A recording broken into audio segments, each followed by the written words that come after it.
With Mesa Prime just around the corner in Prime Resurgence, I think this is the best possible time for everyone who doesn't have her to pick her up and make yourself a really goddamn good build. What do we have on the menu today for us little weasels? Well, we have basically an invincible Mesa inside a steel path. We have, of course, a Mesa that is gonna clear every single room, armor strip, shield strip, gain overshields, and as I said, survive anything, literally anything that is thrown at her. So without any further delaying, if that sounds cool, keep on watching and let's get straight into that juicy Mesa build. So, Mesa, a Warframe that has, of course, 4th abilities, but basically like every single Warframe, but her first ability is going to be changed out for Pillage. Now, Pillage is Hildren's Helmet ability, allowing you to shield and armor strip enemies, gain overshields, status cleanse yourself, and also allow you to really pair those juicy overshields with her 3rd ability.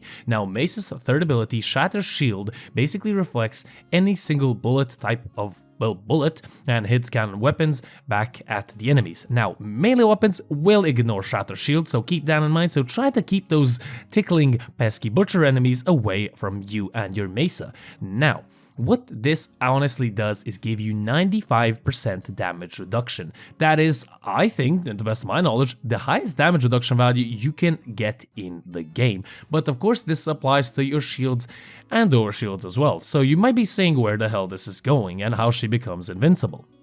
Now, moving on her 2nd ability, because I did not mention it, of course this gives you and your allies extra damage, it jams the guns of nearby enemies, and of course it cycles between you and your allies. So let's say you're going in with a friend who's playing a different Warframe, you're having fun, and you activate Shooting Gallery. It's gonna be, let's say, the duration 15 seconds, it's gonna be split between the both of you, which of course means 7.5 seconds for each of you. If you're playing solo, of course, it's not gonna apply to your cat, hopefully if she doesn't bring out a Fenmore out of her tail somehow, but nonetheless, 4th ability, Peacemaker. Peacemaker, the room clearing ability, Mesa's signature ability. This ability shreds everything. It does incredible amounts of damage, and what it does when you activate it, there's a circle that you will be seeing. It gets smaller and smaller the more you shoot, but the damage multiplier gets higher and higher. So if you need to clear out a room, activate Peacemaker, you know, shoot those enemies, deactivate it again, and then if you have a tough enemy, activate it, shoot, you shred the Acolyte goes, what the hell going on? And then the Acolyte's basically gone. But we do have a little bit of an issue here. There's an Acolyte that attracts your bullets back at you, so the only thing that's gonna get shredded is basically yourself.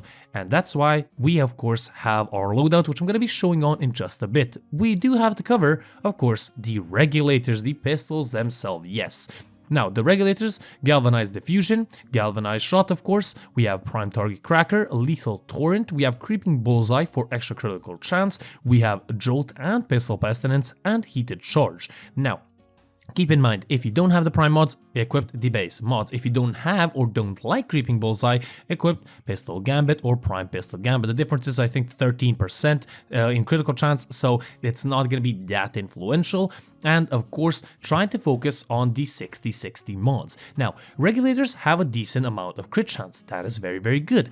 Or sorry, status chance, but bringing it up is going to be much better because of Galvanized Shot. But we also have an answer for Galvanized Shot as well. Now, if you have Prime Heated Charge, which is actually right now in Borrow Shop, you can get it, and, you know, pick that up. It's going to be very good. So you have, of course, Corrosive, armor stripping, you have Pillage, armor stripping, and you have Heat, armor stripping.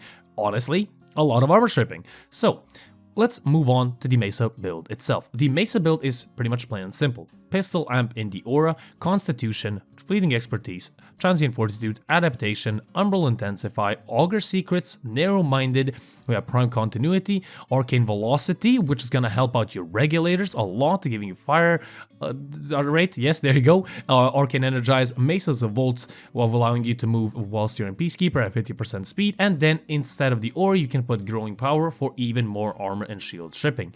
Now, Arcane Velocity basically procs on a critical hit, and it basically gives you 120% fire rate, and that's why Creeping Bullseye's negative -20 is not going to be noticeable if you have Arcane Velocity. Arcane Precision is an arcane that when you do a headshot, you're gonna do increased damage, but it does not work because Peacemaker, of course, aims at center of mass, so Arcane Precision is definitely out of the equation.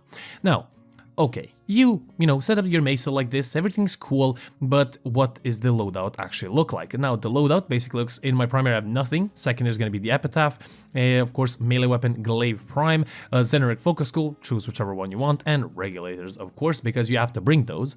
Now, if you don't have the Glaive Prime, Zorus is honestly one of the most amazing weapons in the game as well, you can use that, or whichever melee weapon you prefer. The Epitaph is here for priming enemies. If you prime enemies, of course, Sure Shot or Galvanized Shot is gonna work much better. Now, I do have, you may have noticed that I don't have any range on my Mesa, and I don't have any health or energy mods. Now, let's quickly cover that. Range is not important for pillage, not as much as you may think. Now, there is a base initial radius. After that, it expands up to 20 meters per second, which basically covers the entire room you're gonna be in. It doesn't matter the room size, unless you're playing open worlds, then I mean, you know, you understand it's not going to cover the whole entire open world. Now, energy and, of course, health, we have Archon Shards. So I have 4 of them equipped on my Warframe, 2 giving me health, 1 giving me extra energy, and the 4th one giving me energy on mission start, allowing me basically to activate 2 of my abilities, then pillage when enemies appear, and then 4th when I need to actually eliminate those enemies. So, we have covered everything. We have, of course, our primer for Peacemaker to make it much stronger for Regulators. We have Shatter Shield and Pillage for survivability. We, of course, have the Glaive Prime as our Acolyte Killer if maybe we have trouble with Peacemaker. And that's basically it. The whole Warframe and the whole setup, I think, in my personal opinion, is set up perfectly. Now, I played 2 missions in Steel Path, one in the Conjunction Survival, one in Survival Mod. Honestly, I had no trouble surviving. Once you activate your first ability, Pillage, and basically activate Shadow Shield, you are invincible. Nothing's gonna kill you unless you don't pay attention and get meleeed in the booty hole, and then you're gonna die, of course.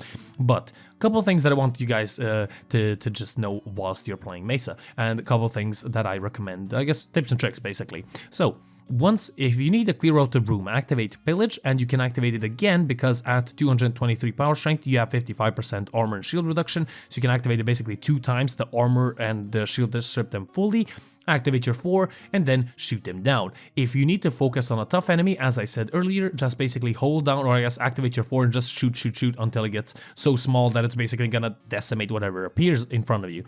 Of course, the Epitaph, use it for priming before activating Peacemaker. Now, if your shields do go down, activate Pillage, go into your operator, go into void mode, and then basically Pillage is gonna collect the shields, your Warframe is invincible at that moment whilst you're in void mode, and then you survive. If it happens maybe, but it shouldn't. You should really pay attention once you play Mesa. So basically, we have made, in my opinion, one of the best Mesa builds that I've made in quite a while, so I'm probably quite happy. Hope you guys enjoyed. If you guys have any questions, anything you want to say, maybe something that you change out, of course, Warframe is a game with plenty of mods and types of playstyles. I do hope you guys enjoyed. It has been the Gaming Weasel, and I will see you guys on the next one. Goodbye.